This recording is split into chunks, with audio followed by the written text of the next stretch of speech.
Good morning and welcome to 7:55 Live, about 5 minutes of what Jesus said. We are live from Ironworks Coffee here in downtown Weatherford, where we have a prayer time from 6:30 till 8 every weekday from Tuesday through Friday. Just love if you participate either online or stopping by here. Great coffee and great time together. These Jesus Said segments are just 5 minutes with a soundbite version of what Jesus said and a short explanation, just to help us actually do what Jesus commanded us to do. And he said, go make disciples by teaching them to obey all the things that I commanded. You can find a different command of Jesus at our weekday Bible plan at bible.today.church. And if this is meaningful to you, it would mean a lot to me and would be very helpful if you like it. If you comment, if you share on social media. Good morning, Jennifer. Thank you for checking in today. Doing exactly that really makes a big difference. Today's Jesus Said, it's very simple, but hard to do. Jesus said, stop sinning. Stop sinning.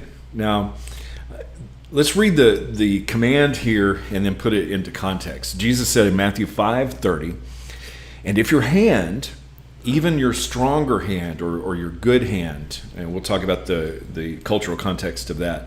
If your hand causes you to sin, cut it off and throw it away. For it is better for you to lose one part of your body than for your whole body to be thrown into hell. The right hand was the good hand. It was the hand that was used for public things. The left hand, we don't really want to talk about some of the things that in the first century people did with the left hand. But Jesus was saying, even something that appears to be good, if it causes you to sin, cut it off. Do away with it. Now that's a pretty gruesome analogy. But sin is gruesome.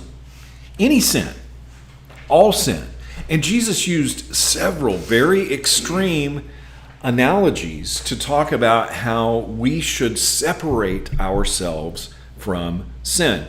Now, the context here, he is talking about fulfilling or filling up the law. He didn't do away with the rules. What he did was he filled them up and gave them complete meaning so that we could follow and obey the commands, not by a checklist of all these things that we don't do, but by the heart and spirit of the law, by the principles that go way beyond the checklist of rules. See, it's not about keeping the big list. And Jesus talked about, for instance, don't murder. That's on the big list. It's not that difficult to not murder. Okay, we all have moments during the day where it seems like that might be easier, right? But that's a big thing. But Jesus filled up the law and said, don't even hate.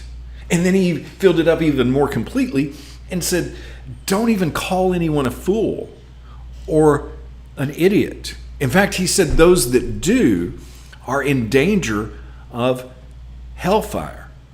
Now, sometimes we excuse little sins by checking off the big list. Well, I didn't murder anybody, but Jesus said if we even hate, we're in danger. I'm not like that bad person over there.